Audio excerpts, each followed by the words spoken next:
Welcome to Blinkers Off with your hosts, Jared Welch and Aaron Halterman.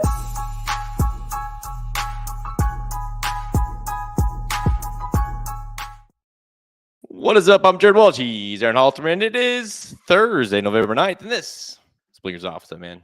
What's up, man? How's everybody doing? I hope everybody's doing well. It's good to be back in the studio after being on the road for a couple of these shows. But yeah, I'm looking forward to putting a ending to the Breeders' Cup and moving on. Yeah, it's honestly, you've probably been able to. I mean, because I know you're on the Magic Mike show. Then you've obviously been on, doing kind of the top five and things like that, where it's like you've had chance to really kind of decompress this a little bit. Whereas, like, I feel like I've literally got off an airplane, went straight to, as you guys can see on the screen, packing, moving shit. Like, I haven't even had time. This is the first I've kind of dove back into the races, preview or getting ready for today's show.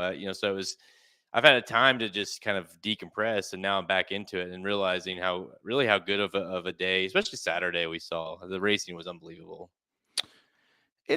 I feel like Saturday was a day we kind of needed for racing, right? I mean, not we as in you and I, but just as racing in general. It's like so many times like bad things would happen on the big days this year, but man, I tell you, nothing really bad happened this time. And the big horses, for the most part showed up and were just really, really awesome on that day. I can't wait to talk about Saturday, Friday, we can skip it if you want, but Saturday was a great day. Well, we have to talk about, I mean, we're not going to, let's put it this way. We're not going to be talking too much about what the bets we hit on Friday. Yeah. But no, Saturday, obviously the racing was way better.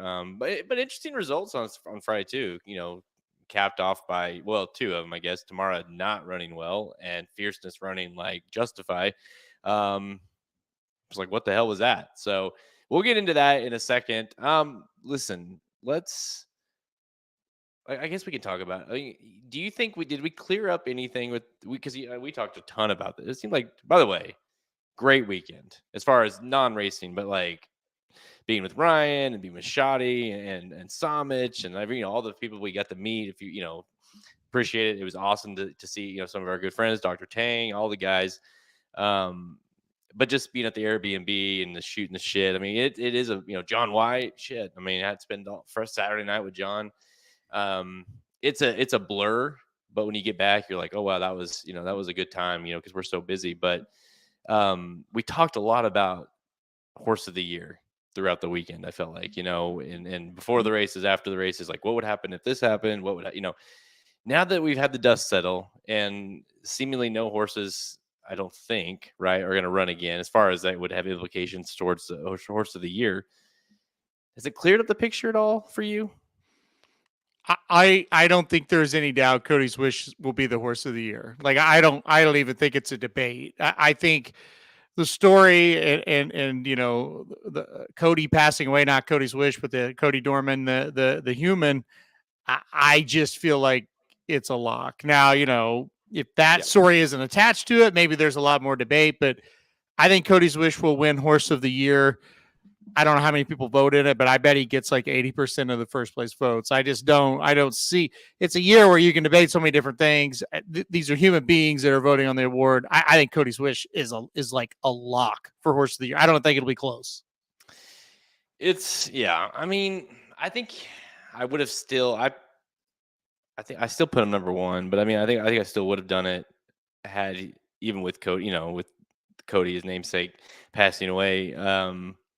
But I think that's going to be like the key part to that, and deservedly so, I think, because it's been such an amazing story. And you want to talk about horse of the year, right? Like the year and what that journey has meant. Starting back to the last Breeders' Cup, is really kind of like, we knew about it, but it really took flight then.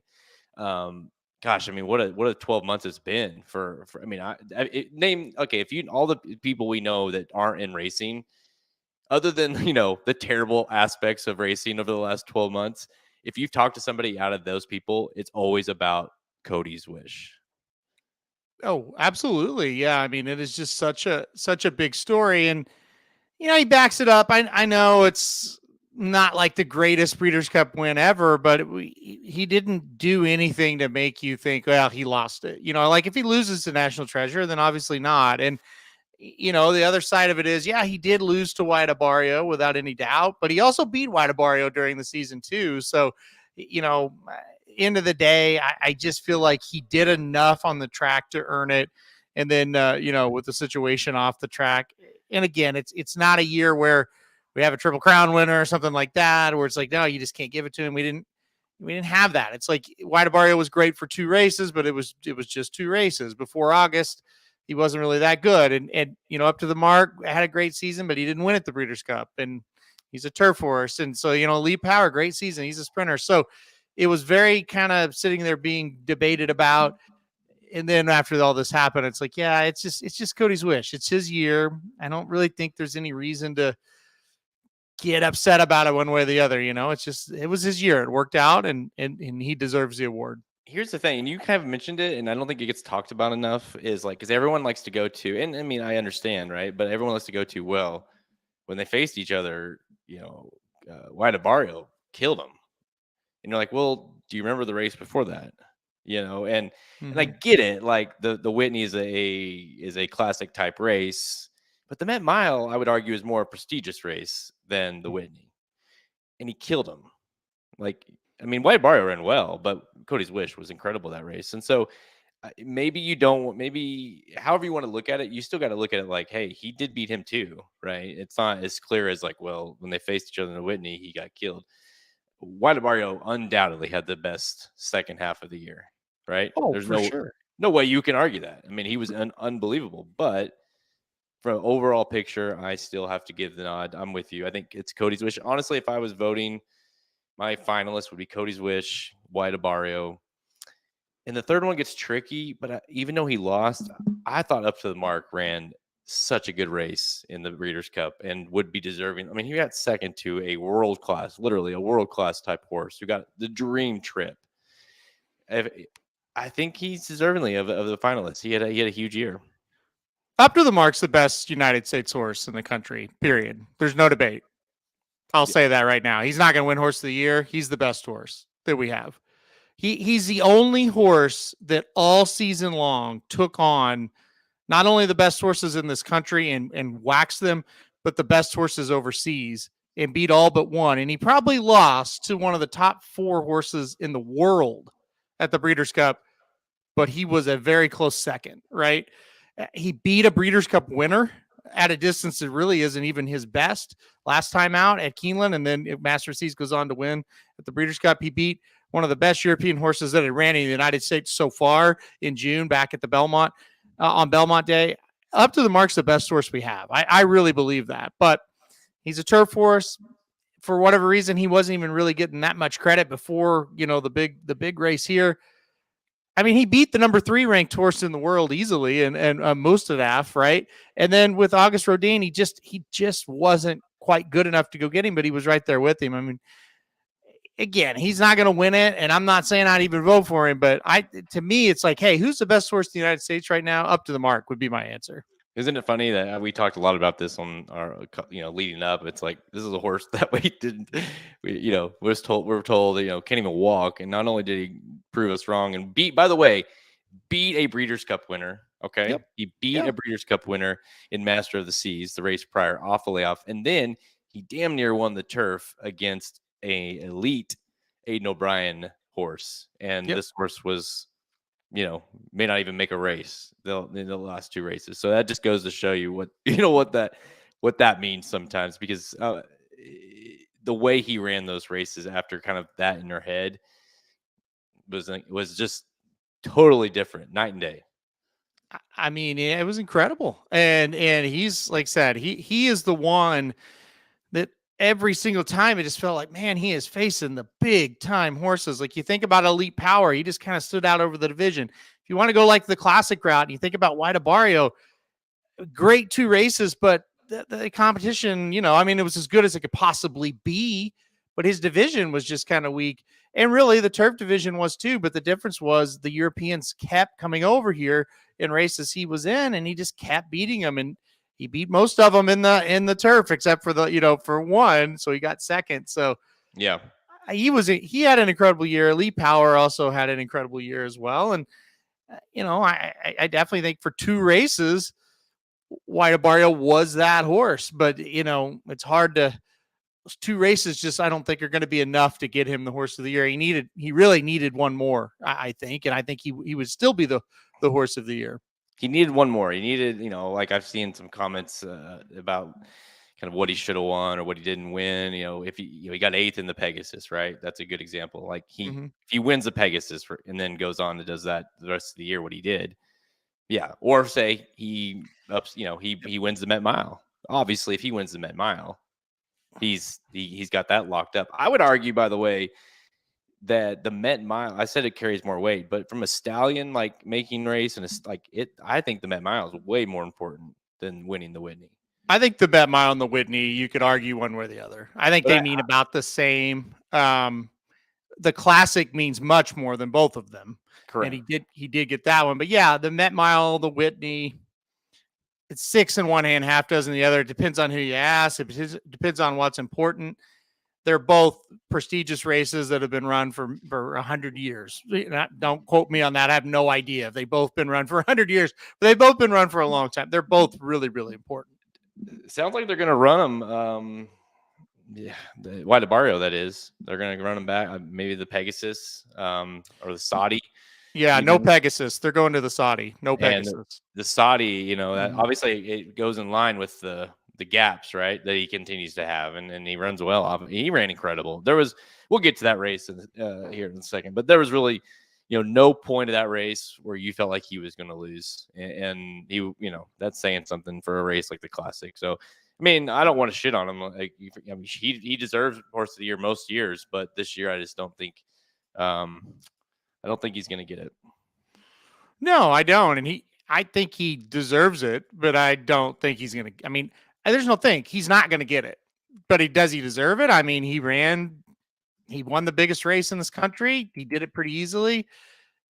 I can't sit here and say he doesn't deserve it, but I think the reality is he's not going to get it. And they talked to Dutrow about this actually after the Breeders' Cup, and he said, "Look, if the award was for best horse of the second half of the year, we would be the winner." He said, "But we got him for 3 races." He said, we got all next year to win. Would go for Cody's wish. Right. Yeah. I hope we would win, but yeah, he basically said we're not, so it is what it is. But I thought it was interesting. He said, we've got next year. Next year is his year to win horse of the year. So there you go.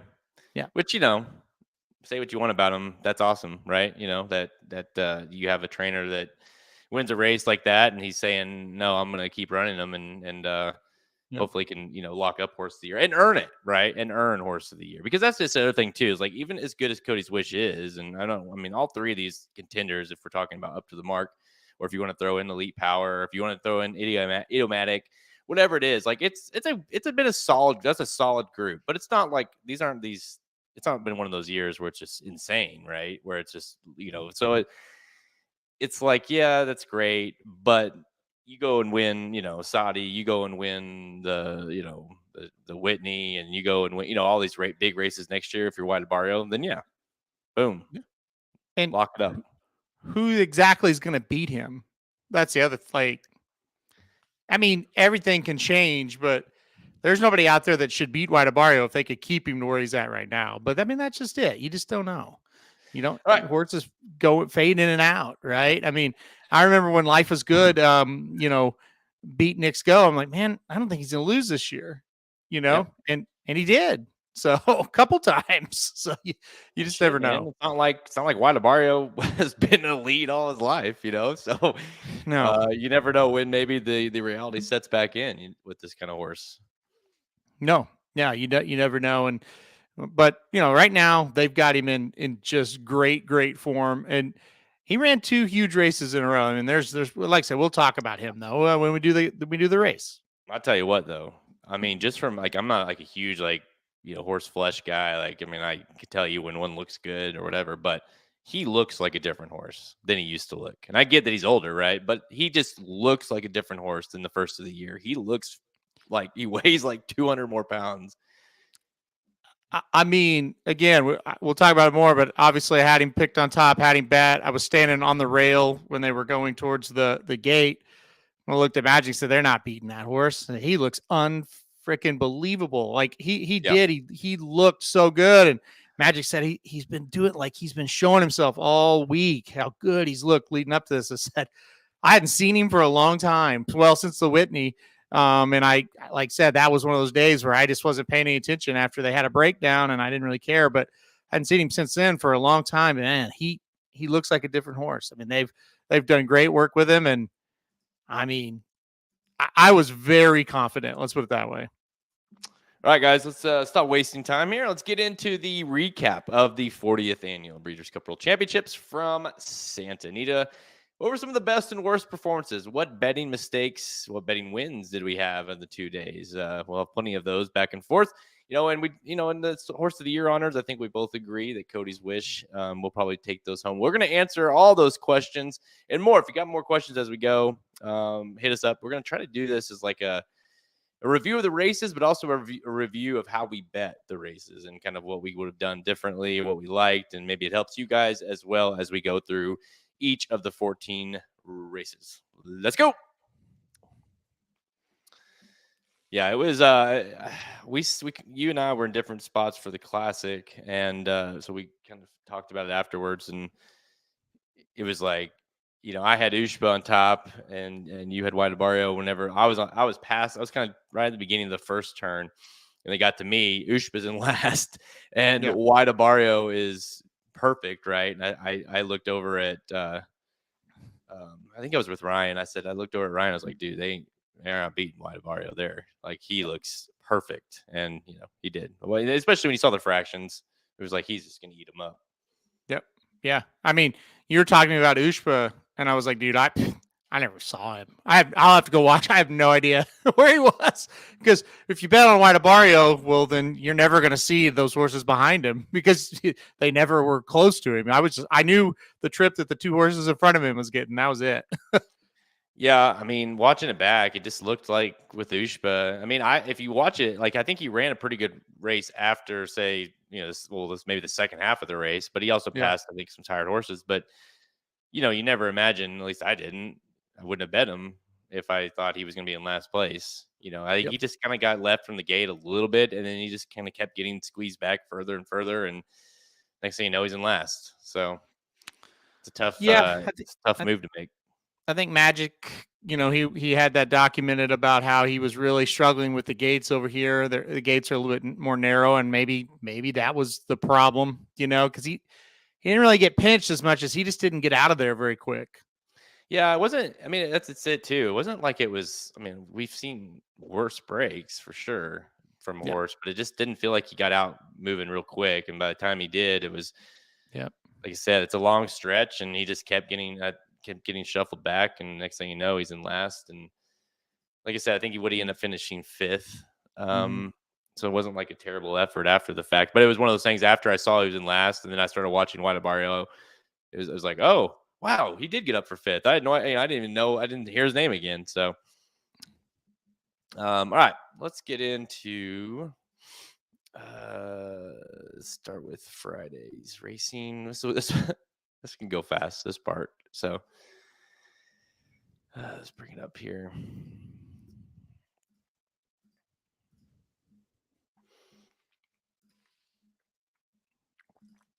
And by the way, if anybody has any comments as we go through this, just hit them up, and we'll, because I think, I don't know if anybody, I mean, how everyone did on Friday, but it wasn't awesome for us. Let's see here. All right.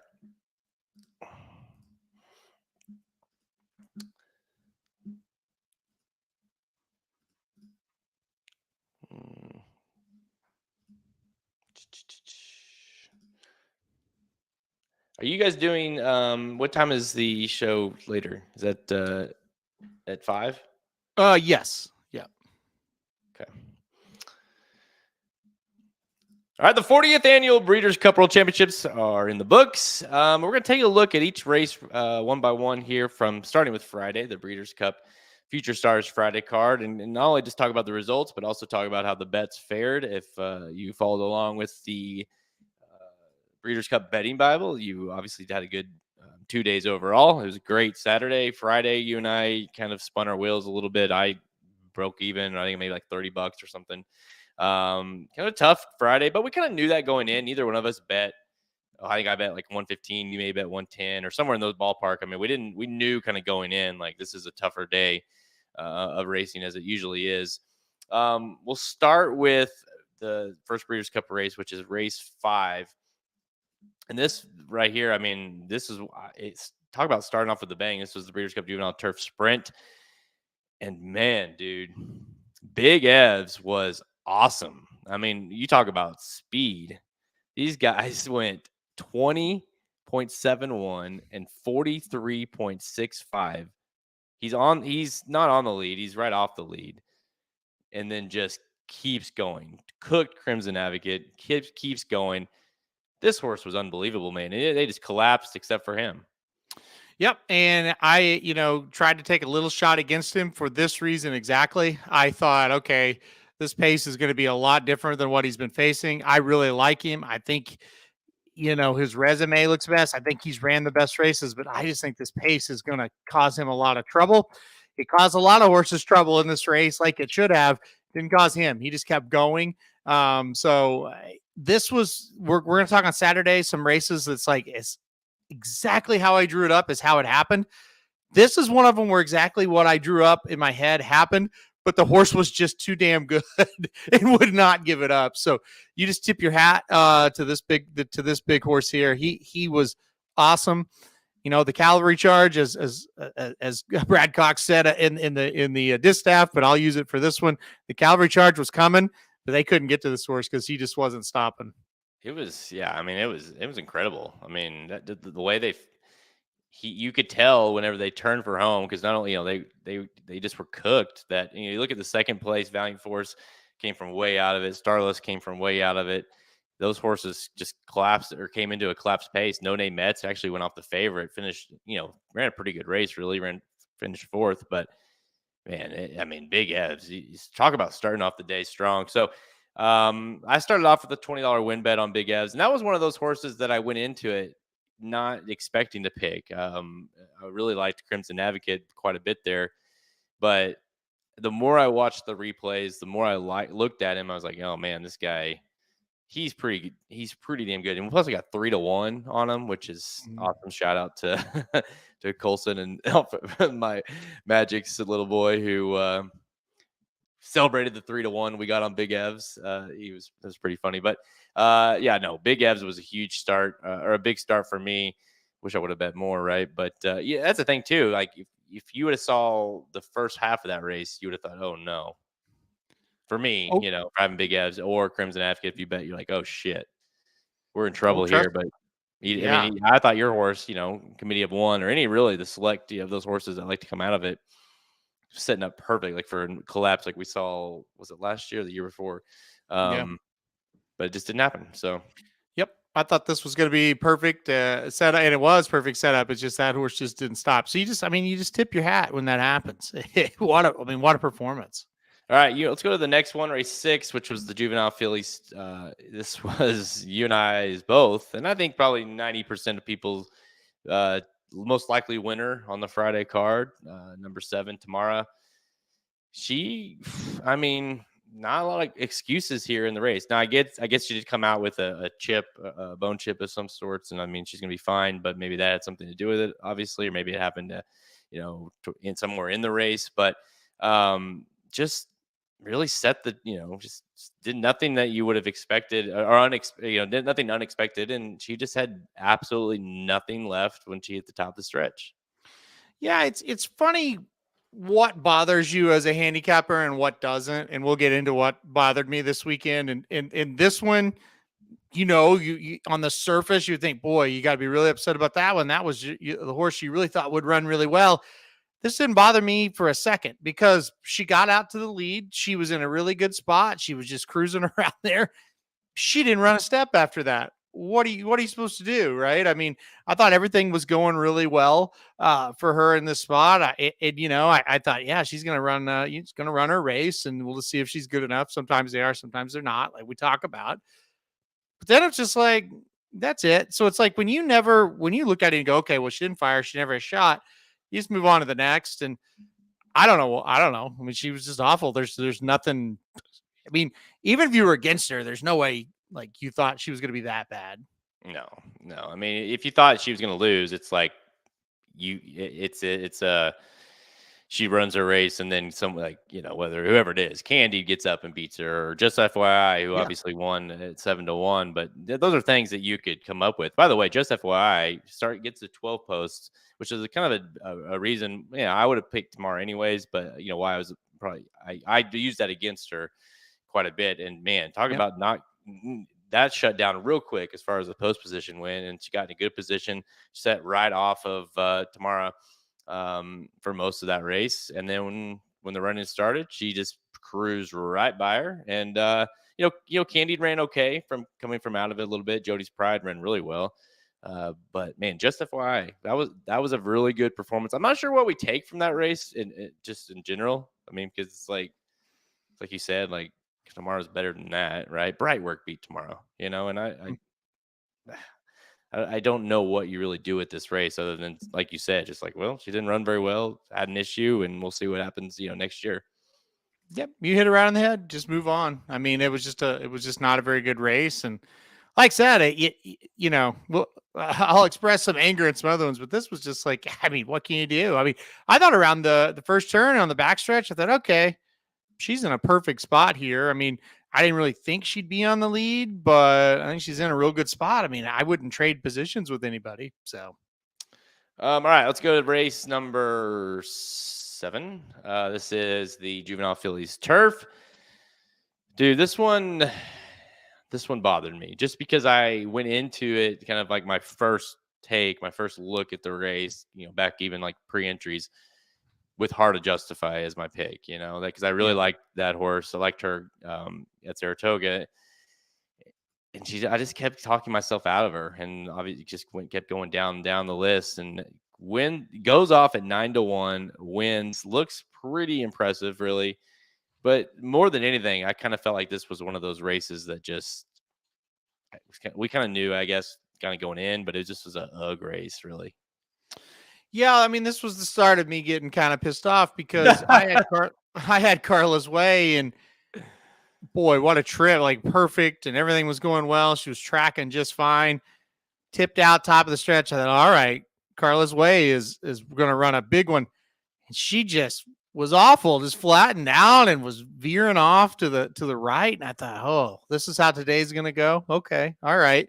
Because she really fooled me. I thought she was getting ready to really fire, and she didn't fire really whatsoever. So yeah, it wasn't. This just wasn't that good of a race for me either. And so I'm scratching my head after this one for sure.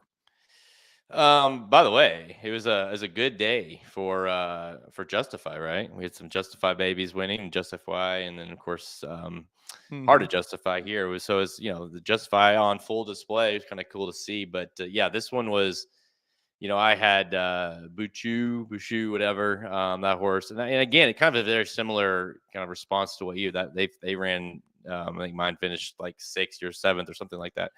And both of them, I thought she was in a perfect spot, and then she just spun her wheels, down the stretch. And Hard to Justify, no one really made up a lot of ground as far as up on the Hard to Justify, who set, damn near on the lead to Dreamfire. So it was one of those that I can't believe I let Chad Brown at 9-1 kind of get by me there. At the end of the day, though, I didn't feel. It is another one of those where I'm like, I didn't feel awful. I just was kind of pissed that I didn't, stick to, because there was nothing. The more you looked at the race, it was easy to get yourself to talk, or it was easy to talk yourself out of this race. You know what I mean? Like it was every horse was like had issues. Yeah, I guess I was right, or we were right on Gala Brand. I mean, played against her.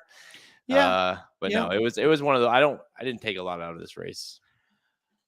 It wasn't that good of a race on paper. It wasn't that good of a race on the racetrack, right? Like they all kind of spun their wheels. Even the winner wasn't overly impressive, right? It felt like it was just kind of a little bit of a blanket finish between some horses that they still have some maturing to do. You kind of, when you watch the replays, it's kind of like there's some that might be okay, but there are a lot that's just like, I don't know, I'm on the fence with. I still kind of am on the fence with a few of these going forward. I think you can beat a few of these horses going forward that might be a little bit shorter prices. Well, Rodney, first of all, I didn't know she would be 9-1, when I made my pick. That's the first thing. And two, it's like, yeah, I'm right sometimes, I'm wrong sometimes. I had a really good day on Saturday. That Friday, I wasn't. So, yeah. Yeah. Crazy. Okay. I don't know. Shame on me. All right, let's go to the Juvenile race 8. This was an interesting race. Like again, one of those cases where I talked myself talked myself out of Timberlake, who I really liked kind of going into it. Got myself back on Muth. Loved it. I was like, yep, I think he's going to win. I really liked it. Even after the race, I'm like, he ran pretty good. It's just fierceness was unbelievable. Ran like, what is a 105 buyer he got for the race? Just incredible. This is when I was not even in the ballpark of you, but I was pissed because I'm like, I saw this horse win in person. You did too. I bet him big in the next time out in the Champagne, and he was beyond awful. Everyone you asked, everyone you talked to, there was no reason to why it happened, and everyone said, well, I guess you just hated the slop. Well, he won in the slop. So let's stop that narrative. I know someone's going to put it in the chat, so I'll just go ahead and stop that. It's just like there was no him winning, I guess, when it wasn't the absolute shock. I mean, it was still surprising, but like to win like that by a pole and beat the shit out of Muth, who, like I said, ran I don't know what Muth, someone maybe can help me out what his actual buyer was, but let's say he ran like a 98 or something like that. Like that wins most years in the Juvenile. This is the race that broke me. I had fierceness on top for a lot of the week, and I ended up changing. I ended up just throwing him off. I really did my research. I asked everybody I knew, was there any kind of problem found with fierceness, anything at all? And they were like, no, we don't have any idea. We just don't have any idea why he did that. And end of the day, it's on me. I talked to John White about it a lot the night after when we saw him on Saturday night. And he said, look, with 2-year-olds, man, if they run one bad race but you really still love them, even though they ran that one bad race, stick with them for another one. And if they run another bad one, then you start to get away from them. But, I've done that in the past and it's bit me. I can't believe I changed. I can't believe I didn't use him at all. And more importantly, I am in utter disbelief at how good he was. This was one of the best juvenile performances we've seen. Talking about the Breeders' Cup Juvenile specifically. A 105 buyer, will win a lot of Breeders' Cup races for older horses, and he won the 2-year-old race with it. And look, I kind of felt bad for Samich, who was all over Muth. Muth ran fine. He ran really well. And I see people in the chat where, Muth screwed me. I'll censor that. Muth didn't really screw you at all. Muth ran as well as you could possibly hope he could run. He got beat by a horse that just was out of his freaking mind. And so hats off to fierceness and the Todd Pletcher camp. That horse was just incredible. I don't know if he can do that again going forward, but he was unbelievable. You watch this race back, there's nothing phony about it. He was absolutely fantastic. Dude, let's see. I'm going to pull it up here while we're so he got a 105. Yeah, Muth got a 95 buyer. That's honestly, if you're back in Muth, that's probably what you expected he would run, right? And guess what? If Muth would have ran a 104 buyer, y'all still would have lost. And that's insane when you think about that. That's crazy. And yeah, I want people to think of it this way. Like if you're pissed and you're like, I can't believe I didn't have that, or I talked myself out of it, or whatever. Obviously there's a chance you could have it, but like the owner, Rapoli, literally said, like, we had no idea how he would run, but like he's like me and Todd Pletcher talked about it. We're like, he could run, up the track, or he could win by 5, and neither one would surprise us. And if that's not horse racing or this situation in a nutshell, I don't know what is. Like, they literally had no idea. And that's, look at both of his races prior to that race. One, he won by the stretch, and the other one, he never even got started. And maybe he's just a weird horse. There's really not a lot of like, my thoughts were, is like, okay, maybe he's got issues like with confidence, meaning like maybe if he got discouraged in the second race, and I just was fearful that would happen here because of kind of the talent that was in the race, and clearly it did not. Yeah, listen, I've seen Kevin B. You've commented on, hey, the tracks were different. Saratoga muddy versus the monsoon that was at Belmont, the Big A that day, and you're right. You're absolutely right. But horses that like hate a track don't just quit. That's the thing. It wasn't because he hated that track that day. If he would have ran like third and he's just like spinning his wheels, but he's trying, it's just like, hey, he just can't get a hold of the surface. Sure. It wasn't the track that made him absolutely just stop. I mean, you go back and watch this again. And again, when I saw it, I thought he bled. There's no question in my mind he bled. And I know guys that'll give me that answer straight up if he did or if he didn't. I asked, and no. But and I asked 3 different people, and I asked a couple times. I said, "Are you sure? Yeah. Please don't, like, you're not covering up anything." They're like, "No, we don't know." He said, and one of them said, "Hey, that's why we're sending him, because we just don't know what happened." So it's like, hey, take a shot. That just didn't sound like confidence to me. It sounded to me like an owner that really just wanted to go run at the Breeders' Cup. It's kind of his MO, kind of what he wants to do. No, that's not a knock, but that's just what it is. That's reality. Mm-hmm. I just don't know why that happened. And like you said, if he was discouraged that day, I mean, he was up against better horses here and didn't get discouraged, like you just said. So yeah, I don't know. It was unbelievable. I just hats off if you played him. You're smarter than me if you did. And just hats off to the horse, man. He was awesome. I mean, okay, let's talk about a few things for this race, because this obviously it was a derby prep race. This was obviously probably a big factor that's going to go into the 2-year-old of the year. What do you do with him? What do you do with Fierceness? That is, like, what is he? Is he the 105 buyer horse that put up, what was it, like a 98 or 99 buyer on debut? Or is he the horse that you can't trust? The horse that is, I mean, is he, in a nutshell, is he Forte? Well, I mean, he's ran 3 times, and in 2 of the times he's looked like the best horse in his crop. So I guess that's the majority of the time you could say he's ran okay, right? So I'm just going to draw a line through the champagne and think that he's pretty darn good. I mean, I know this, if he can run a 105 buyer throughout the early part of next year, I mean, he's the favorite to win the Derby. Now, I'm not saying he's going to. I'm just saying if he can, he's a lot better than anything else we've seen. And that's not really a knock on those other horses. That's just laying out the facts of it. Let's go through, just because of the implications here, kind of go through this field a little bit as far as who ran and how they ran. Fierceness, obviously, great. Muth, I don't take anything away from him. I think he's a horse that's going to continue to get better and probably dominate out there on the West Coast. I think he's a nice horse. I just don't think he's that right now at that top level. Locked, I think, is let's talk about Locked. And by the way, Prince of Monaco is not he's a sprinter. He's a one-turn horse for sure. But Locked and Timberlake, I thought were, especially Timberlake, very disappointing. You've bet Timberlake, so I'll let you kind of talk about him. But and Locked is just one of those that feels like he's like out of the picture, and then he kind of makes a little bit of run. Like he might. I think Dennis commented he's like Habit Trice of this year. Yeah, Timberlake, no good. Locked, he just didn't seem well most of the race. He didn't seem very happy most of the race.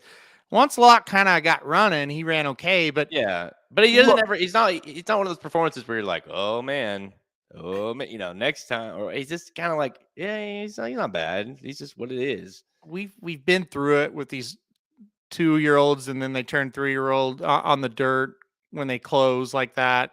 And that's it's the same story, isn't it? Right? It's just like drop back, make a run. If they come back to him enough, he'll win. If it's a weak enough field, he'll win. In elite race, everything's really got to go right for him to win.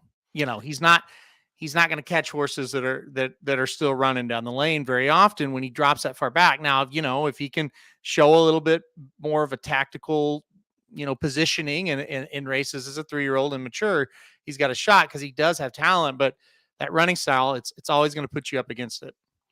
A bigger disappointment for me, it was more of a price play. Like as far as it was Wind Me Up, I thought that was a pretty sad performance for a horse that I thought, if you liked Muth, like I thought Wind Me Up might be a horse that could take him, quite a ways. And that horse just never got close to the lead. And then once he didn't, he was done. And then Noted, it's like, why was this horse even in the race? That's another one of those where you're like, you can think about it this way. Noted was a lower price than Fierceness.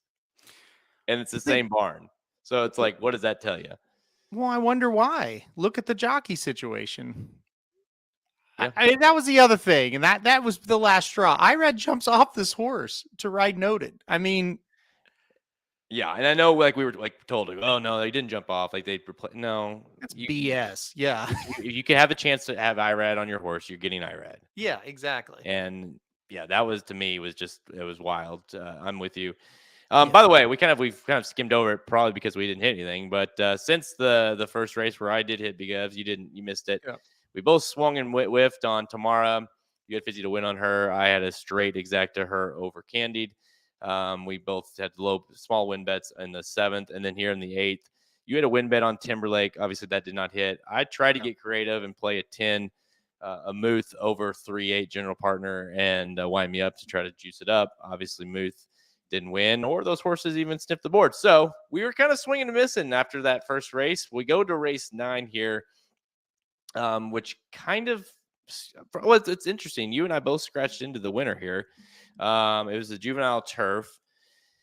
Was unquestionably good. He was, and clearly once we found out that the scratched horse of River Timber, which, by the way, it sounds like Aiden was not happy about the scratch, and we saw that a few times the weekend. And Ryan Moore jumps off, switches, goes to unquestionable. This horse looked like a beast, and we both switched our bets. I can't remember. You had a win bet on River Timber. I had a exacta there. I was playing River Timber over unquestionable straight, and I just put it on a win there because I just, at that point, it's like, I don't think this horse is going to lose. I obviously thought he was second best, and without the other one in there, he wins. And it was really not that close. No, I had the exacta too. So I honestly, okay, the way Aiden talked, this probably cost us money, even though we hit it, because I think he said River Tiber would have won. So I think that exacta would have came in for us, but it doesn't matter. Yep. This started at least for me, it started the whole kind of turnaround. I know you had a positive day because of this one, and I just kind of got on the board. To me, this was just no doubt. Like, if you read the comments I had before this race, River Tiber unquestionable, and it's a big gap to the rest. That was my opinion here. So when River Tiber scratch, it's like unquestionable to win. I think they'll be way back. I think he's going to dominate, and he did. And so this was the first one where it's like, okay, here we go. We got a little something going. We got through this day without just getting totally killed here, and it's on to Saturday. Yeah, I'm with you, dude. When I saw that quote too, I was like, oh man, because I think he was going to win, and we were on the right horse. There's a reason why Ryan Moore was on that horse. But at the end of the day, at least we had unquestionable in the race, because when the scratch happened and Ryan Moore switched over, I thought, well, there's no way that horse is losing now. I am so confident in that, and I wish I would have bet more. But you're right. I was kind of on the fence there. I was teetering, and not really a big win bet guy. But the win bet saved me on Friday. It kept me alive, gave me a little bit of positive ROI. I believe I had like a 27% ROI on Friday. So it was like nothing great. I only bet 115, but it was like, okay, that gives me a little bit of ammunition. It gives me a little bit of confidence. I even like these rates. The ones I hit, I was like, I wasn't super confident in that anyways. Gave me confidence heading into the next day. I felt pretty good, honestly, after this one, because when you settle down and you look at it and just go, well, look, you liked fierceness. You just made a horrible decision. So get over yourself there. You had a couple of horses in good spots. They just didn't run. That tends to even out in horse racing. So I felt pretty good when I woke up Saturday that, I wasn't just completely blowing this. It was just little dumb mistakes. And then, yeah, I mean, we'll get to Saturday. It was an all timer. Even with the hangover, you still felt good? I felt pretty good still. Yeah. And I think that was the best sign of all, right? Speaking of, we head into Saturday. So let's see. Friday, I was up 27%. You were down 55% ROI on Friday. So we head into Saturday, and you talk about kicking things off with a bang. Start off the Breeders' Cup with not just a race that was important to us for the betting purposes, but we talked about him in the opening, probably solidified his horse of the year honors. Cody's Wish just ran an incredible race. And dude, we said it like right there, the top of the stretch, kind of into the turn there and far turn. And you could see him making his move, and you knew National Treasure wasn't going to give it up easily. And even though it looked like he had him measured the whole way in terms of Cody's Wish getting there, it was a battle. And Cody's Wish had to gut it out and really ran a huge race. This was one where when it happened, you're like, did Cody's Wish not run very well at all? Or what? Because how did he barely beat National Treasure? Then you start watching the replay and looking at the times, and you're like, actually, National Treasure ran just huge, and Cody's Wish and him were well clear of everybody else. I mean, this was just an unbelievable horse race, and you were right. It really felt like, oh boy, we're in big trouble here. We're going to get beat. Like National Treasure is going to beat Cody's Wish, and even at the wire, I thought he may have came back. So. Yes, it was one of those that because like you said, it was hard live, but when you watch the replay, you're like, okay, well, he gets the lead and he's going to just pull away. And National Treasure fought back. I mean, he ran a great race for a horse that was kind of cutting back there to the mile. And then there was then there was the inquiry, and we were like, it was a long one too. You're like, there's no way they take Cody. Like they cannot take this horse down for a Baffert horse. The place would have been burned to the ground if that would have happened. Yeah, it was crazy. And like I said, you didn't really take it too serious. We were texting people like John, and he said, "Oh, they're not going to take him down. No DQ, basically." But the longer you guys know how it is. The longer the DQs go, it's like that's usually a sign they're going to take him down. And I just kept thinking, "Holy cow, they're going to take this horse down, and we are going to have a mutiny on our hands here at Santa Anita, and it would have been bad." I know a lot of people we were sitting by were kind of starting to get antsy. So didn't happen. Looked like just kind of mutual bumping back and forth by both of them. Looked like National Treasure came out at first, and then Cody's Wish kind of came in, and then it was just what it was. I think the fact that it was such a close race maybe had him kind of think about it a little more. But end of the day, it was the right call. Yeah, to me there wasn't enough one way or another. I thought it was pretty much race, kind of race riding, and kind of neither jockey was doing anything, to try to, no hurting happening or anything like that. Yeah. So it was like, to me, it was right to leave him, and obviously made the story even better there. But it's always good to see too that Charge It ran the exact same race he runs every single time. There's a lot of dead money, here with horses like Charge It being one of them, horses like Zozo's being one of them. It's just like they're not who we hoped they were, and to be honest, National Treasure was dead money too, going into the race as far as I was concerned. But my goodness, I don't know where that came from, but National Treasure, if he could do that every time, he would be very hard to beat next year. But I don't know where that came from. And by the way, not that it probably would have mattered, but it probably would have only made it look better for Cody's Wish.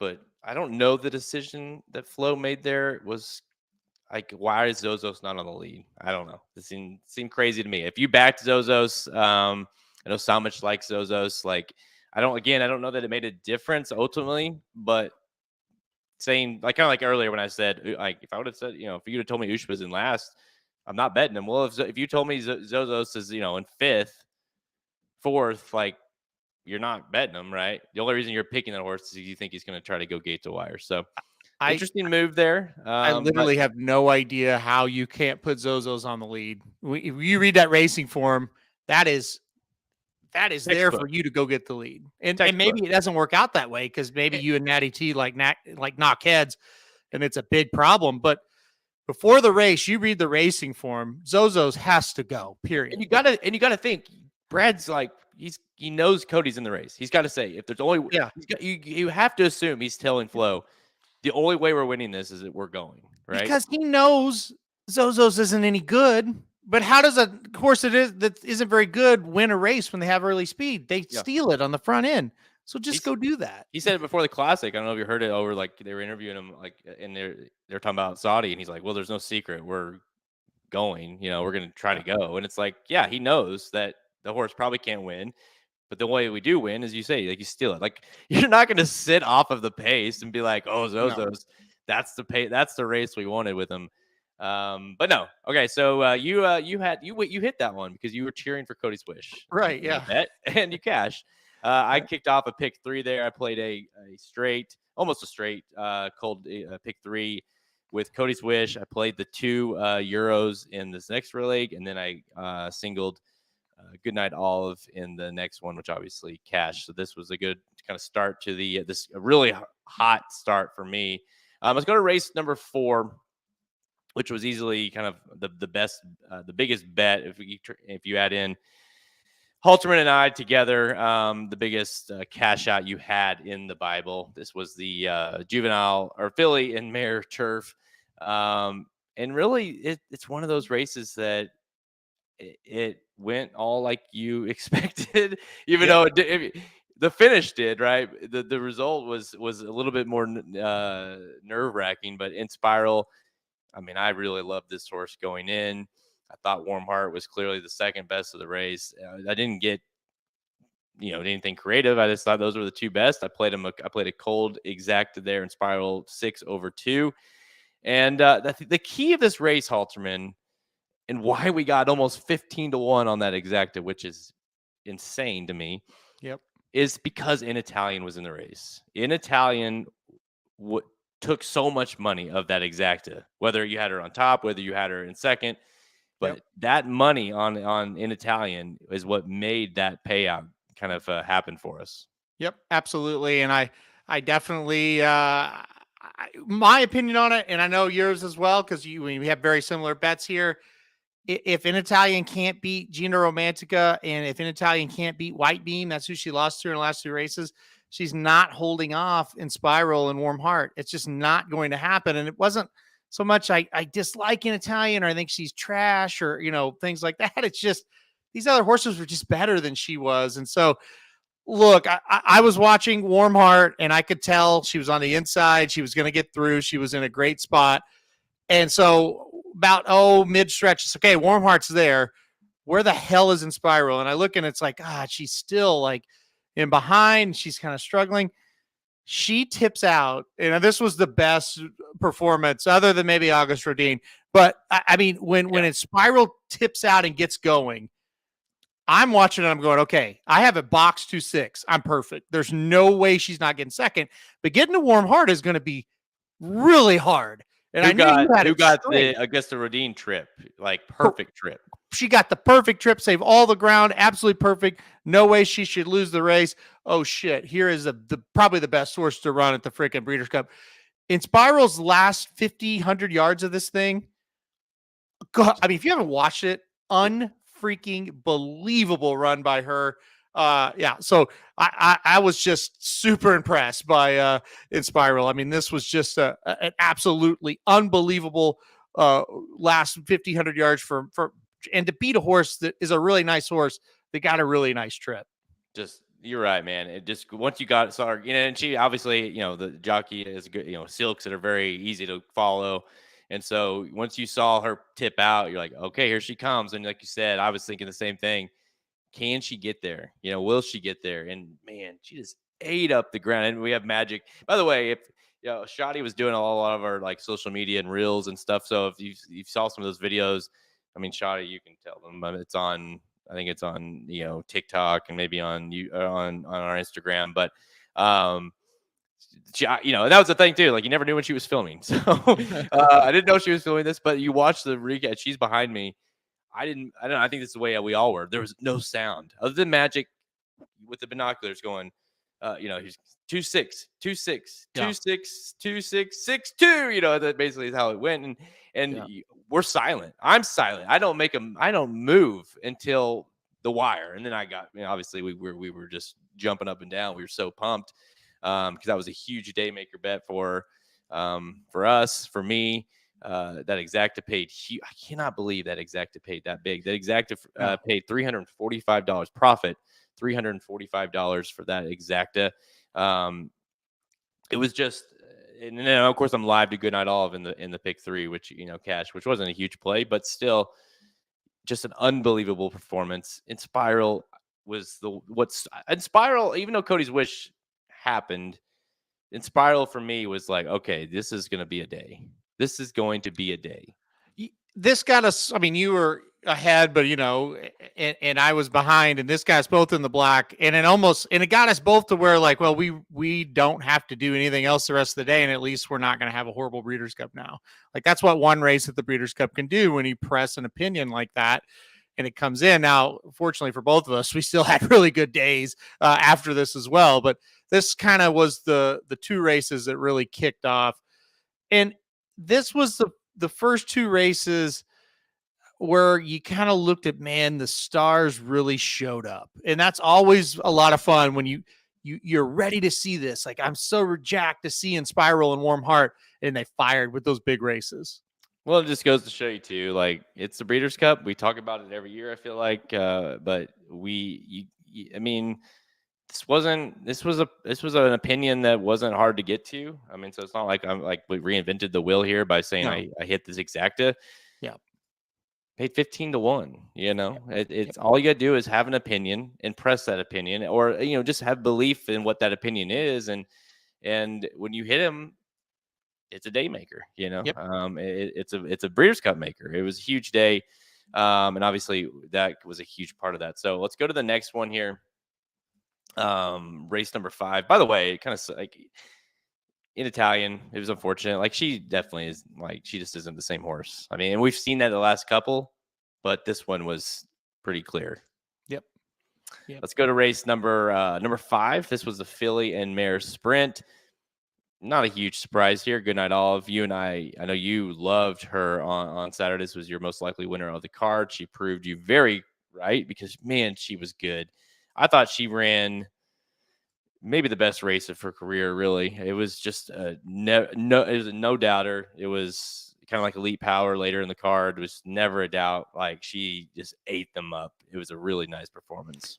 Yep, never in doubt. Got the perfect trip, sat right where she needed to, let those 2 horses kind of go at it up front, zoomed by them like it was no problem, and then held them off. I mean, again, and I just can't stress enough, even if you watch a race live and you think, I don't need to watch that again, I got a really good idea of what I saw before they race again in your handicap, go watch it. I mean, you just, that was it. I mean, and not to say that, hey, getting to Goodnight Olive would have been some kind of impossibility, but playing her in the way I did, this was also a single for me in the early pick 5 that cashed, right? And why did I single her there is because of that replay and just how strong she looked. So again, it's not like I reinvented the wheel and there's no way I could have gotten to her, but to have that confidence of this is the easiest winner of the day, you get that from watching that replay back. And she's just simply a lot better than the rest of the field. I mean, and that's what it was. And she's obviously very good as well, but this is just a field that she's better than, period. Yeah, and I mean, it's like, so you talked about you 15-1 on that Exacta in the last race, and you listen, like I didn't think Cody's Wish was losing, and again, I was right, so there's plenty of times you're wrong, but I love Cody's Wish. I didn't think Goodnight Olive was losing. I thought one of the Euros would win for sure. The race we just talked about, that pick 3, it's like it pays 15-1, and it's just, I mean, it's not like that's not awesome, right? But still, it's like you're picking Goodnight Olive, you're picking Cody's Wish, and you're picking the Spiral, and it paid 15-1, and that's how you make money on days like this, where you think, well, And rather than being like, well, I'm going to just play, I'm playing a pick 3, but I'm going to play like some long shots in there and just hope it hits because I want to. Sometimes you gotta, suck down the 15-1. And so to me, this was, I had a win bet on her. Obviously, you did too. Hit the pick 3 as well. So I mean, from there on, once Goodnight Olive crossed the wire, hell, even before the wire, I was like, okay, this day is over. Yep. Like, hopefully, which by the way, I never hit another race, which which is key because sometimes all it takes is 1. In this case, it took 3. But I didn't hit. I lost my next 6 bets in the betting Bible, but it didn't matter because I still made $364 on the day off of a $225 wagering day. But sometimes it's all it takes is 1 race. By the way, let's talk about Society and her 2-1. 2-1. I mean, no problem. Goodnight Olive, being a heavy favorite, but 2-1. People still love this horse, and it's like it's so adamantly clear with her that if it's a good race, she clearly cannot hang on.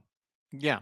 I mean, that's it's just it. I mean, I didn't think she was awful in this race, but I mean, if you're betting Society at 2-1 in this field, it's a tough pill to swallow. You just need a little bit more on that. But honestly, her being 2-1 kind of tells you it just wasn't that good of a race.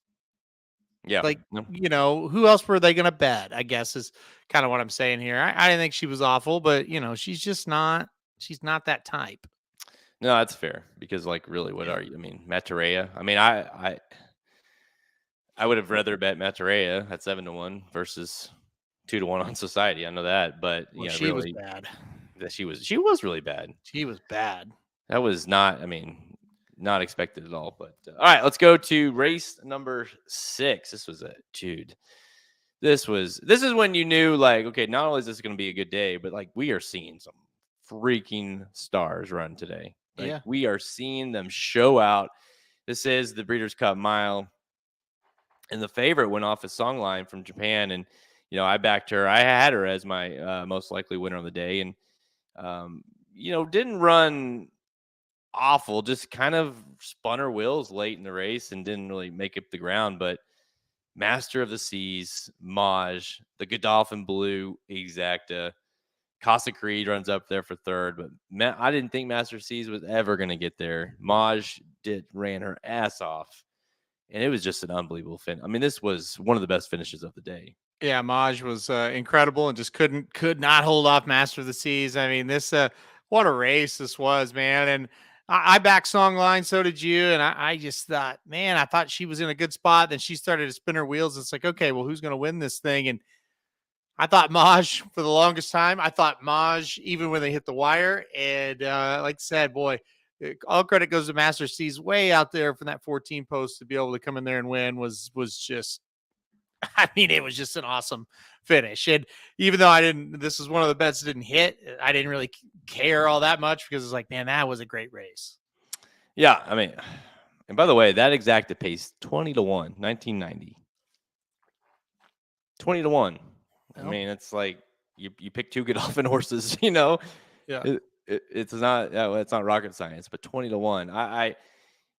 It's one of those, at this point, I thought, well, if Up to the Mark run, if he wins, obviously no matter what, but if he wins, he is locked in horse of the year after the way Master of Seas just ran.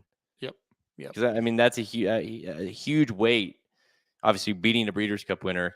Master of the Seas is a horse that I'm a little frustrated with in terms of me personally, just because I talked a lot about this on other shows, but I pressed him really hard last time when he got beat, and I think I soured on him a little bit, and I get that he was still 3-1. It's not like he was crazy, but I probably should have been more on him here versus shifting all the way off. But I mean, what can he? I mean, he was a low price, so I took a shot. But yeah, Songline was disappointing. So for these stars, what we saw in Spiral, and we saw Augusta Rodin later, and we saw Master of the Seas here, and Maj, saw a lot of the stars show out. We saw the Juvenile the day before. Songline just didn't. Japan got shut out, by the way, in the 2 days, which is kind of crazy to think about. But yeah, Songline was. There's no real excuses. Just didn't run great.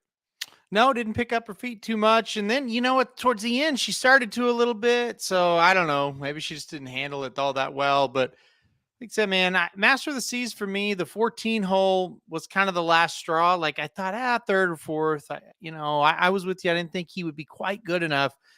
They drew the 14. I thought, I'm not going to do it. And then he wins it. So, and hats off to him because that was really, really tough to win that race from where he was. And again, he's another horse that beat a horse that had a pretty darn good trip. I thought Maj's trip was pretty darn good, and just she deserved to win, man. She's got nipped. She ran really well.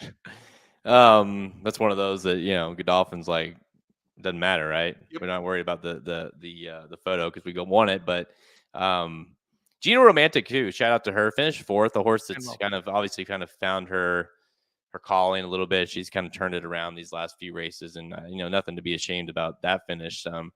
Just got beat, but Gina Romantica is a nice horse. I assume, is she going to keep running? I imagine she will. I don't know why they wouldn't. She'd be a nice horse next year. But yeah, Gina Romantica, nice way to end the season. All right, let's go to race number 7.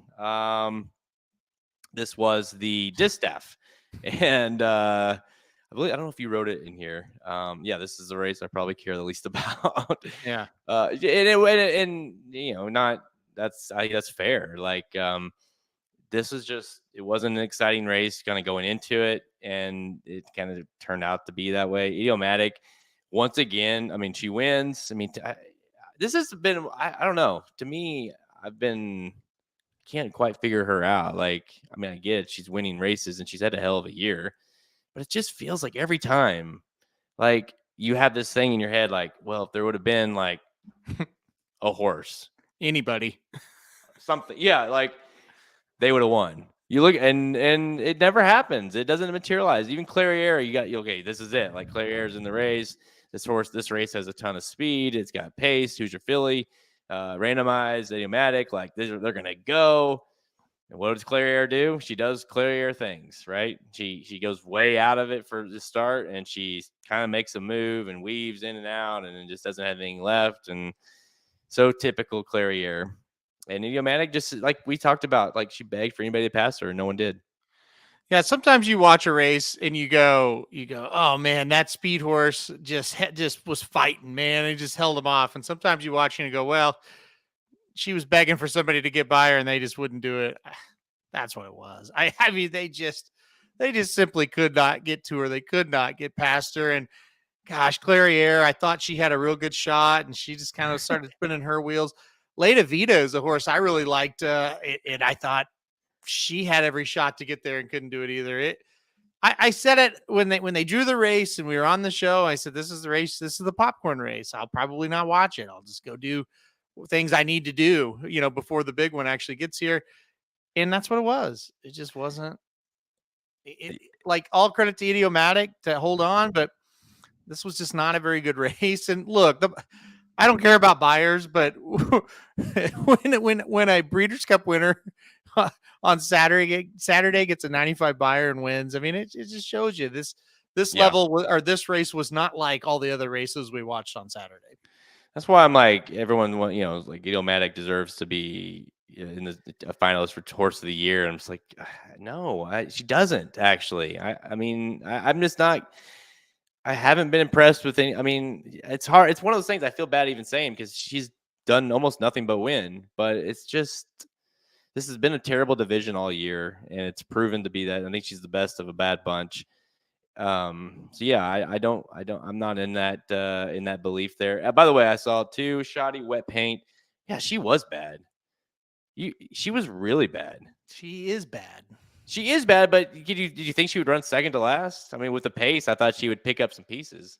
Yeah, I mean, that's a fair point, but by the way, I saw it too, Rodney. Yeah, pretty mischievous. May have won this thing. I mean, if she's any good. I mean, that's the thing. If anybody was just any good in this race, they would have won. Yeah, but they weren't. They were not. Let's just bypass this race because this race sucks. Great. But all right, let's go. By the way, we did not hit that. Yeah. Let's go to race number 8, the Breeders' Cup Turf. This was hell of a race. I guess Rodin.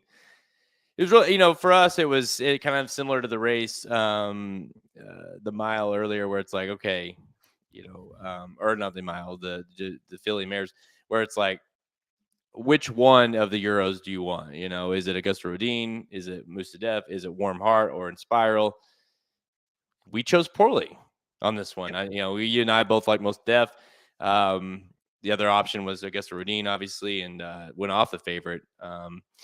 And just showed why he was the favorite. Nothing you can really say. It was very clear to me that Distaff did not like. The question kind of going into the race was the 1.5 miles. What's that going to do? And that clearly was enough, right? Because when the real running kind of started and it looked like he was there, here he comes. He just flattened completely out. And good horses like him don't do that unless they just clearly were out of gas. But Augusta Rodin, I don't think anybody was going to beat him. The way he ran and the trip he got, Ryan Moore, just an unbelievable trip, unbelievable day for Ryan Moore. But up to the mark, we talked a lot about him earlier. Up to the mark, ran a huge race to get second. Yep. Yeah, absolutely. Ran extremely well. And look, I at the end of the day, I was back and forth between the 5 and the 9, and I just said, look, I'm going to box them in my bet, and I'm going to play just the 5 and the 9 in the pick 5. I knew without a shadow of a doubt one of them were going to win. I just didn't know which one. And so anyway, tried to play that box, and it didn't work out because, Distaff just didn't run a step, really, just didn't fire.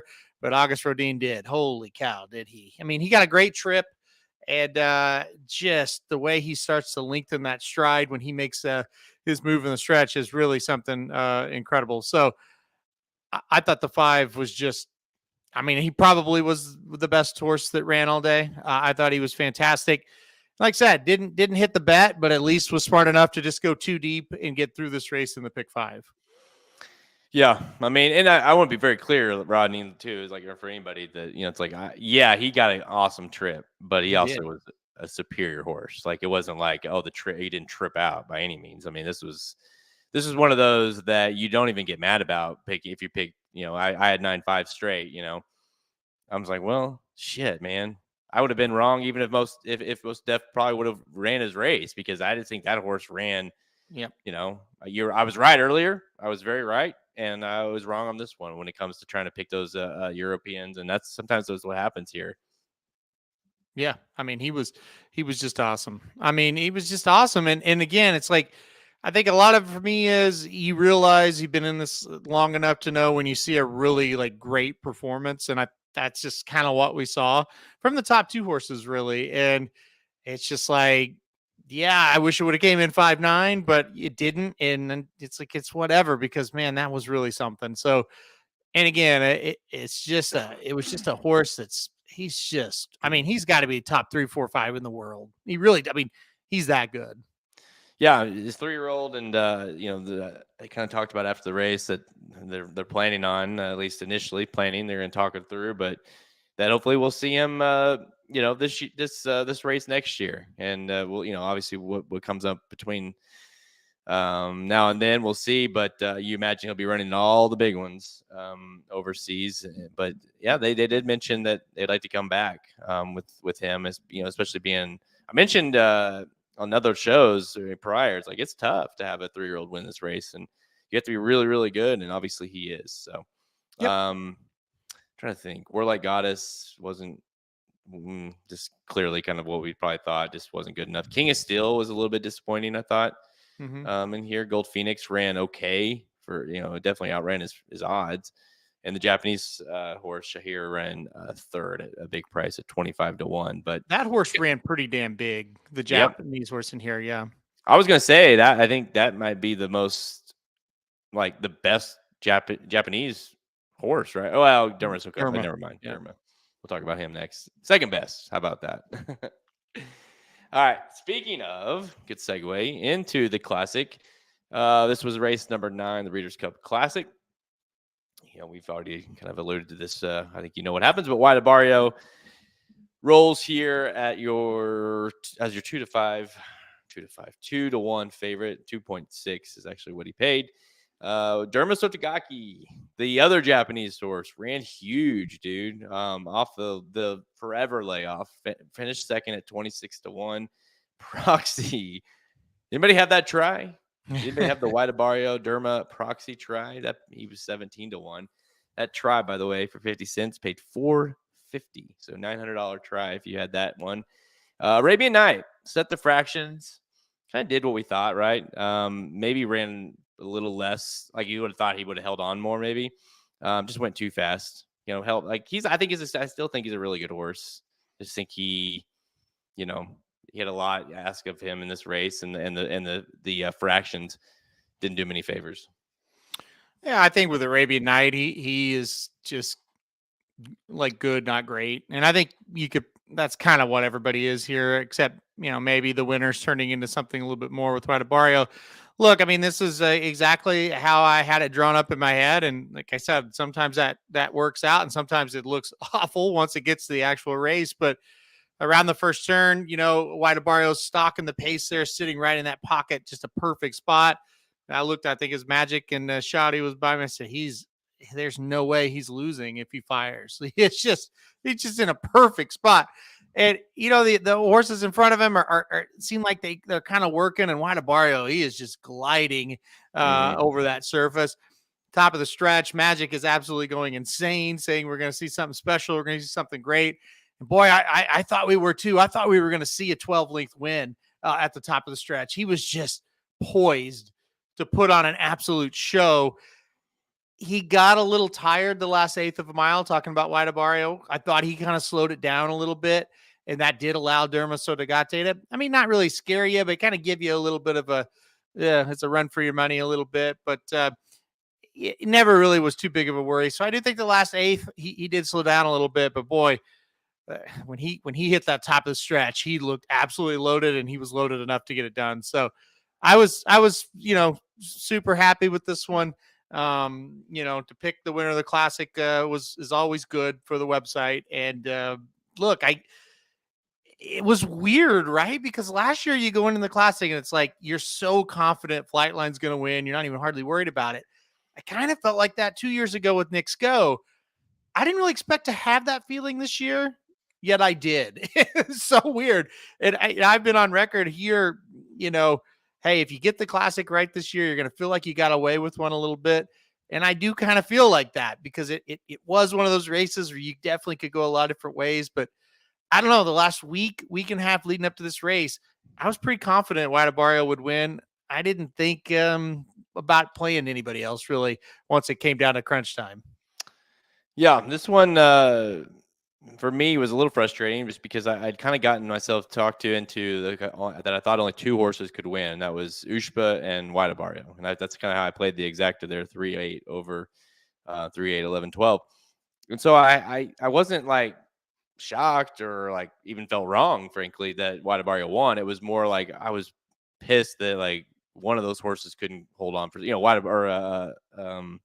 Arabian Night couldn't hold on, I kind of thought that he would, but still, like him winning the race, White Barrio was no shock whatsoever. And let's talk a little bit about, and we I think we knew this, or at least we believed this would happen, and it certainly played out that way because we knew that Brad wanted to send Saudi, but we also knew Arabian Night would be wanting to go as well.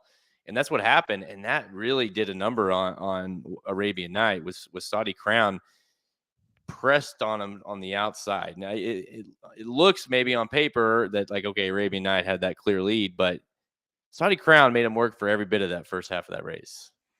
Yeah, and that's a thing.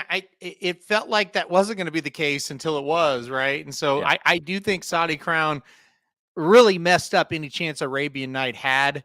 It just set it up really perfect for White Barrio and whoever else was behind him, because when they came by us the first time, I kind of thought, oh boy, he's getting a great trip, talking about Arabian Night. Like, ooh, this is nice. And when they got to where you were down on the first turn, it had flipped and was like, uh-oh, Saudi's up there pressuring him. That's not good for his chances. So it was unfolding well until it wasn't. But you know what? With Arabian Night, you had to get him to the lead. I really believe that. And I thought they did what they should have done, and then he just kind of got a little bit of bad luck that he got pressed like that. Yep, it's I think it probably more than anything it factored in of maybe me not hitting the exacta, with him holding on just because he got so it was just tired him out. Let's see, let's look at some of these other ones. Maybe we can. Zandon, Zandon didn't run great. I mean, it's Zandon, right? But he didn't run his he bangs up there for third. Proxy filled that in that void for us. Yeah, Proxy took his place. That's what you would think Zandon would have looked right. Like. Yeah. And it's funny because I always get them. I get them mixed up. Just in a sense, they're both one word. They're both kind of shitty. They both kind of bang up for to hit pieces of races every once in a while and that kind of thing. And so you're like, oh, Proxy got third, and you're like, wait, Proxy got third. It wasn't Zandon. And so, just on Proxy, I was talking to Ryan after the race. Ryan Stillman, who is a friend of ours. He doesn't follow this 24/7 like we do, and he goes, "Who got third in the classic?" And I told him Proxy's like, I got to be honest, I forgot he was in the race. And, it's like he's a 13 horse. It's like, but he ran really good. But he was one of those horses where it's just like, I forgot he was there. Yeah, it's like I totally. Even when you're handicapping the race, you kind of forgot he was in the race. You're like, oh shit, I keep forgetting to look at Proxy. Bright Future wasn't very good. Senior Buscador, Dreamlike, all those weren't very good at all. And then of course Clapton and Missed the Cut were not good at all. But that was the two highest priced horses in the race, and they never made a move. So overall, I thought the classic. For all the talk of how shitty the year was and the older horses, and in a lot of cases it was. To me, it didn't disappoint. Wide Barrio was a huge race or huge winner of the day, and I thought deserving to win, right? Mm-hmm. Yep. All right, let's go to the 10th. This is the Turf Sprint. Our boy No Balls won the race. Motorious, which by the way, if you see here, I picked Motorious. Never in a million years would I have bet this horse at 2-1, almost 3-1 there. Motorious. Him being the favorite was shocking to me. I did not expect that this horse to be pounded like this, but he was. Really didn't muster up much of a run there late. But No Balls, the horse just gets up there over Big Invasion, who I know you had in the air, which is a brutal beat for you. Was paying 12-1, but let's talk a little bit about the winner here. No Balls, a horse that I kind of had talked myself. Caraville, by the way, was really bad. I really wanted to pick No Balls, but I thought the reason why I wanted to was I thought, well, this is going to be, I think he's fastest one. He's the fastest one of the race, and maybe he just still does his No Balls thing, but this horse comes off of it. Yep, and gets up there and wins. It was crazy. Yep. This was my best choice of the day. They hit the try here for $558. This is for 50 cents. This is one of the biggest tries I've ever hit in my life. And I was with you. I was watching this thing and thinking, when it's 12 horses sprinting, you really don't know where anybody is at any point. And it's like, this is going to fall apart. Living the Dream is definitely going to fall out of this. He's just went too fast, even though he's clear. So I'm scaling back and trying to look for Big Invasion, who I had a win on, and gosh, he almost got there, and I can see, okay, he's running really well, and I'm scaling back. It's like, okay, where's Aesop's Fable? So that's the 8 horse. I'm like, okay, he's running really well. So I'm thinking, okay, I'm going to get the exacta, right? Because my theory in my head was, I never saw No Balls until he crossed the wire. My theory was, well, he's a part of that pace. He's going to be one that's fading. Then I kind of scale back to the front, and it's like, well, there's a 7, and I'm thinking, 7, 1, 8, really? Is this going to happen? So it was incredible to watch this. And also, the pick 5's alive to all 4 of the horses I used there in the try. And so it was great. We needed a price at this point. We got it. The only thing that could have made it better was Big Invasion winning. But yeah, No Balls winning was fantastic.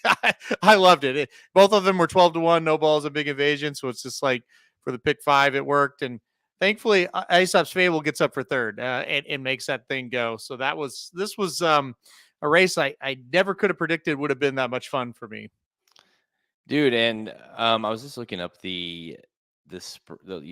on Friday, the Big Evs went 20-43, and that was for at 5 furlongs. And then in this race here, he went. Hang on. Where's it at? There it is. He went 21-43. So Big Ev's as good as. And by the way, Living the Dream went. That's what we're talking about here. I'm talking about here. Just flew. Think about that for a second. That's how fast Big Ev's went. Well, he was right there on the race. That's how good Big Ev's ran. But yeah, Living the Dream just went out there, blazed, went too fast, and I think that kind of set it up for why he had no balls coming off of it. Why Big Invasion made that huge run. Why Aesop's Fables kind of got up there for third, and just completely. Whereas Big Ev stayed on. Living the Dream kind of spit the bit and finished fourth, and really set it up for a horse like No Balls, who probably most times you wouldn't have assumed that he's going to win off of it. No, and that was a shot. Like I just said, I'm like, there's no way he's up there, because in your head it's like, okay, he's pressing the pace, and as soon as he's not on the lead or close to the lead early in the race, you just kind of write him off. You're just like, well, yeah, exactly. And I'm looking at the form, and I'm like, the 7, that's him. Like, what the hell? And again, he was just one.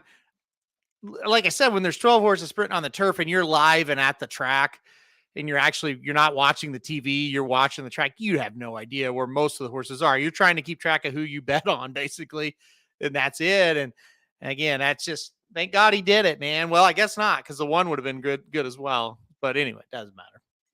It was definitely a race. And that's the thing about racing. Confidence can be really good, and sometimes it can kind of fool you a little bit, because this is not a race you had a ton of confidence in, but it just set up exactly how you kind of thought it would. It definitely did. And it was a huge try for you. Getting in there. Hopefully some people played that in the Bible. But all right, let's finish the last race. And this was another no doubter. This was the sprint, and race number 11. This one, I just thought, for me personally, I obviously I was between 3 different horses at one point. At one point I had Goodnight, at one point I had Speedwell Beach, at one point I had Elite Power. For a long time I had Elite Power, and then I just kind of talked myself into Speedboat Beach. I thought the speed would just be too hard and to catch, and he tried, and he just went too fast. Went sub 22 and 44. Just blazed early, and couldn't hold on at all. And really, this was a very like, let's copy what Goodnight Olive looked like. It was one of those where I was like, you're not beating this horse. First of all, Ferlat Drew May gave the worst ride in the history of racing just now at Churchill Downs. So I just want to say that. Race 8, Churchill Downs, the 5 horse. Go watch that back if you weren't watching while you're watching us. The worst ride I've ever seen. Anyway, this race, you know what? I kind of had some different things on top at different times. And at the end of the day, I said, I'm just talking to myself here. I said, he's Elite Power's been the best horse all year long. He every time you watch sprints where it's like, okay, they did a sprint at Saratoga and then they did a sprint later at Del Mar, you'd say, well, these East Coast sprinters are better, right? Like, they're just better. So why am I all of a sudden going to play like Speedboat Beach ridden by Mike Smith? And I was like, I'm not going to do that. I'm just going to play Elite Power. If I get beat, I get beat. But I just think he's the best horse. Now, how it plays out, Speedboat Beach gets no breathers, which was shocking. I thought he would have a better trip than that. And it's set up just beautifully for a closer, so it worked out. But at the end of the day, I think the Forego did scare people, and it scared me for a long time too, because I don't think he ran very well that day in the Forego. But at the end of the day, the real Elite Power showed up, and honestly, he's just better than everybody else when he's at his best. Yeah, ran almost a 108 flat, 108.34, just absolutely flew home. And like you said, it set up perfectly. And you mentioned it a little bit as well, like going into it, why you kind of ultimately were against, in a sense of on top against Speedboat Beach. And that was because you said Bob Baffert is not going to put Mike Smith on this if he thinks this horse is going to win. Yeah. And that proved to be right. It kind of turned into cheap speed, really. The jockeys just never made sense. I mean, you put Victor on him at first, And then like you've got top jockeys available that you use, and you put Mike Smith, and it's just like, I just don't see how that makes any sense either. And again, the biggest thing though, more than anything else, is he didn't get the trip that you thought he would get. Meaning you thought he'd be loose on the lead, and he never really got a breather in the race. So look, no matter who's on the horse, if that's the case, it's going to be really tough for that horse to win, period. Certainly holding off a horse like that. Yeah. And which wasn't an issue at all. But yeah, he's a champion sprinter, no doubt. Elite power. Just a hell of a year. Back to back. By the way, we saw a bunch of them. I think 3, right? Goodnight Olive. Yep. Elite Power and Cody's Wish, all back to back winners from years. Yep. That was pretty cool to see that 3 of them. Cool. Yeah, very cool. And yeah, I mean, you don't see that very often, so don't take that for granted, because that's hard to do.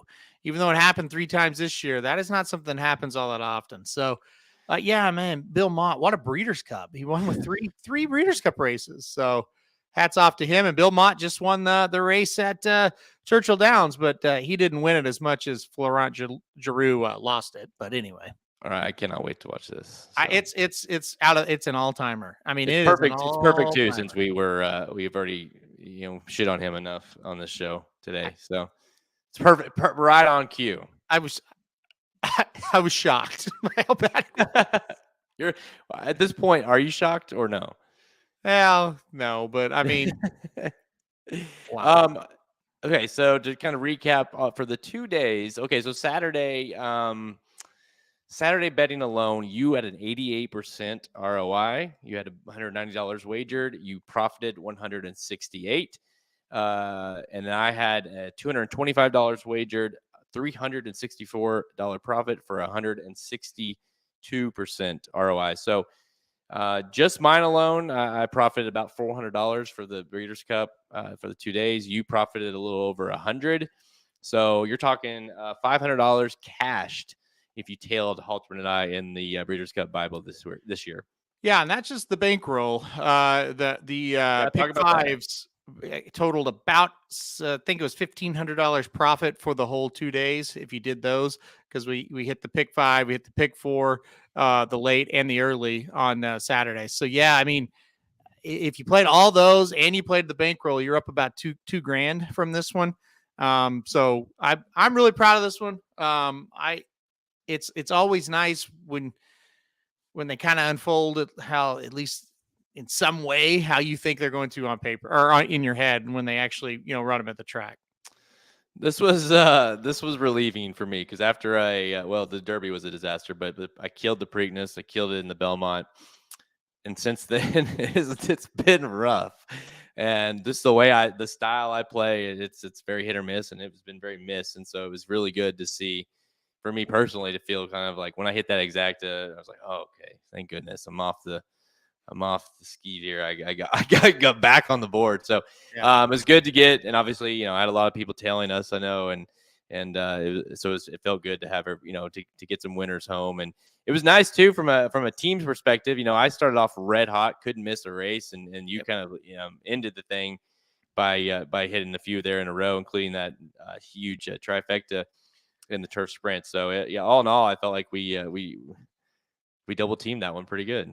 That's what we do best, right? So, no, and listen, we've powered that bitch, right? Yes, and we've we've gotten a lot of nice emails, and so that's always good after a big event to not have any negative emails whatsoever and have nice ones. And so we appreciate you if you did reach out to us. And yeah, hopefully a lot of you guys, even if you didn't buy the Bible, maybe, free picks or podcasts really helped you guys cash, because it did feel like Saturday, if we didn't hit it, we were all around it. And then Friday, you did pretty well Friday too, honestly. So it felt like one of the better Breeders' Cups, if not the best Breeders' Cup we've had. Yeah, all in all, I did feel like it was the Breeders' Cup for a year that we kind of had some, question marks, and who was coming over, and who's the older horse, all the questions. The stars showed up and brought it down for us, and saw some nice 2-year-old performances. The weather, it was great to have it at Santa Anita. I didn't allude to that much, but Santa Anita is awesome, right? Love the weather. I mean, Shotty, I always love taking new people there because I get to watch them how I felt the first time I was there, and you're just in awe of the idea of this is a real place and Yep. that this is a real background for a racetrack. And when you go to Santa Anita anytime, frankly, but when you're there for the Breeders' Cup, you're like, it should never not be here. Yep. And I don't mean that like I know there's a lot of people bitching about Del Mar and whatever, but like it should never be in. I'll just say it. Shouldn't be in Kentucky. It shouldn't be in New York. It shouldn't be. It should always be there. It's though. It's hard. How do you beat a track like that? I'm not going to make everybody mad at me tonight, but They just let me. They'll be mad at me. it's my favorite place that they have the Breeders' Cup. I'll say that. I mean, it's beautiful. I can wear shorts. It's big enough to where you can move around without feeling like you're a herd of cattle, basically. And look, I absolutely love Keeneland. I think it's a great place, but boy, on Breeders' Cup Friday and Saturday, it's not my favorite place. It's just so packed and it's usually cold. And so you think about Del Mar. I love Del Mar on Breeders' Cup Day. It's not my favorite place because it is pretty packed, but Santa Anita is absolutely a perfect place for it. Churchill's a good place to have it too, but you do get the weather situation. It's usually a little bit colder. And hey, I like to wear shorts in November. I think that's pretty fun. Yeah. I like to wear shorts. The scenery is very good at. Yeah. Well, yeah. And when it's cold, when the weather is warm, right? Just more opportunities, Halterman. So, that's a recap for the 40th annual Breeders' Cup World Championships. Good luck to everyone that's playing. That playing Giroux moving forward. Sounds like you're going to need it. But congratulations, the replay right now. It's holy cow! Congratulations, everybody! Seriously, for a good Breeders' Cup. Hopefully, you cashed in some tickets with us, and we'll see here as we get the next couple months who's going to win, who's going to take home the Horse of the Year honors. Well, it wasn't Shoddy. It wasn't that. I didn't think it was that bad. Just because it would have been worse if the weather was like it is now. I mean, at least when we got home, the weather was like warm. Now it feels like what it normally feels like here in Ozarks, which sucks. I haven't seen the sun in like 24 hours. So, you still hot about that? About what? The ride, Drew. No, I think it's more funny than I'm not mad. I'm just I was laughing. This will be interesting to see what this horse does moving out of this because it was a 2-year-old race. Won the maiden real easy, and I think was gonna win here. You never know for sure, but it sure seemed like it. The horse was loaded. All right, so we're inside. We're gonna duck in here. Yeah, good God. Oh my God. Okay. Yeah, I mean, I've never been to one at Stephen at Gulfstream. I know it was there, obviously, but that wouldn't be from a scene like it's beautiful there. I love Gulfstream, but I would be concerned about the amount of people. I think Stephen, when it was at Gulfstream, and I may be wrong about this, I think that was the old grandstand. And I think it seated a ton more people. I think now I would love for it to be there, but I think it would be tough from a crowd perspective. You'd have to limit it quite a bit. I mean, even Pegasus Day gets pretty cramped at how Gulfstream is now. It's just not a very big facility. No, it's not at all, and it's awesome once you're there. But and then even the logistics of it, kind of when you get there, it feels like it's all kind of bottlenecked into everyone kind of funnels in there, and I think it'd be just a mess the way they have it right now. But yeah, from a pure amazing places to have it, just in general, Gulfstream Park would definitely be on the list. Warm weather, just give me warm weather. Yeah, warm weather and like fair conditions and like just there's got to be, I don't know, there's got to be some science behind. Isn't it closer for the international? Fly into like Santa Anita in LA versus in the middle of the country. I don't know.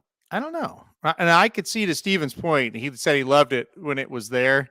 I could see how that would be. Couldn't you? That would be a lot of fun at Gulfstream. Like Yeah. I could see how that'd be a lot of fun. I love Gulfstream. I will say this: the one thing I like about having it, the one thing I guess I could say is I don't like about having it in these like Santa Anita is 99.9% of people don't know why you're there. It's like literally because it's LA, right? No one, Yeah. it's like no one knows that the Breeders' Cup's happening other than the people that are at the Breeders' Cup. But if you go to Lexington, for Keeneland for the Breeders' Cup or Churchill or wherever, like everyone knows you're there for that, right? That's you go out and do dinner, you're going to see a trainer, you're going to see a jock, you're going to see owners. So it's like it's just a different vibe from a pure standpoint of racing, but from actually at the track, give me a Santa Anita. Yeah. Yep. Totally agree. All right, that's all the time we have. Check us out at racingnews.com for free picks and a premium selections on the handicapping products page. Click the Get Racing News premium button at the menu at racingnews.com to learn more. You can also go download that betting Bible. It's for free now. So if you want to kind of go follow along with how the bets did, like we just looked at, as well as all our betting Bibles, you can just go access that. All those are free as well if you are a premium subscriber. So make sure you go get your hands on that. Check out the best bets page. We've got our best bets lined up. I had a really good. I played that $100 straight exact on the best bets, which returned like $13.80 or something profit. So it's a big day for me on Saturday. If you want to see exactly what bets out of all the bets we're playing every day, what we like most, make sure you go check out the best bets page there at racingdudes.com. We're on Twitter at racing_dudes, Instagram and Facebook. Apparently we're on TikTok now too. Ask Shoddy about that one. So I guess search Racing Dudes on there. Go find all episodes of Blinkers Off if it's in our podcast page on our website, Apple Podcasts, Spotify, Google, all the places you listen to. We are there, as well as our YouTube page. So if you're watching this on YouTube, thank you. If not, make sure you go to youtube.com and search for Racing Dudes there and subscribe. It helps us, and we'd love to see you guys on the live chats when we do these each and every week. The Magic Mike show will be live here in 10 minutes. Doing the Del Mar. That's right. Del Mar is back for the late pick 5.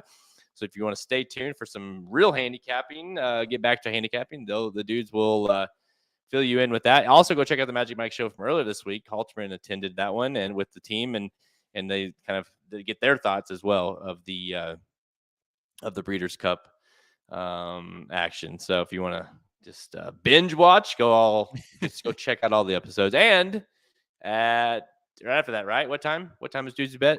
Yeah, 5:00 Central, 6:00 Eastern. Dudes Who Bet. We'll be talking. We'll get Papa Dude's thoughts on the Breeders' Cup. Kind of tell some personal stories of what happened at the Breeders' Cup, and then we'll do a little bit of football picks as well. So a lot going on that show today. And Papa Dude, it's been a week since he's been on the air, so I'm sure he's ready to roll.